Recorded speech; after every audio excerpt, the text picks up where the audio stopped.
আসসালামু আলাইকুম। ডিগ্রি থেকে কিভাবে রেডিয়ানে প্রকাশ করা যায়।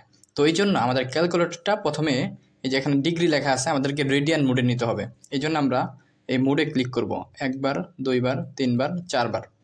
তো এখানে দেখতে পাচ্ছেন ডিগ্রি, রেডিয়ান আরেকটা আছে। সো আপনি এই 2 নাম্বারটা সিলেক্ট করবেন, রেডিয়ান মোডে নিয়ে আসবেন। ঠিক আছে।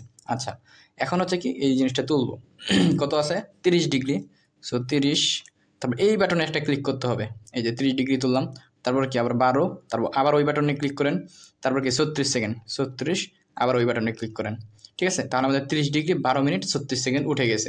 যদিও এখানে দেখা যাচ্ছে কি সবগুলো ডিগ্রি ডিগ্রি, বাট আসলে আপনার ওইভাবেই উঠছে আর কি। এখন হচ্ছে কি আপনার সমানে চাপ দেন। সো আমি সমানে চাপ দিলাম, এখনও কি পরিবর্তন হয় নাই, তাই না? সমস্যা নাই। আপনার হচ্ছে এই যে শিফট চেপে একটা হচ্ছে অ্যান্সার চাপ দেন, তারপর এখানে ডিগ্রিটা সিলেক্ট করে দেন, 1 সিলেক্ট করে দেন। এখন হচ্ছে দেখেন এই যে পুরোটা হচ্ছে এখন ডিগ্রি, মানে আপনার ডিগ্রিতে তোলা হয়েছে আর কি। এখন হচ্ছে এই সমান সমানে চাপ দেন, তাহলেই কি আমাদের রেডিয়ানে অ্যান্সারটা এসে পড়েছে।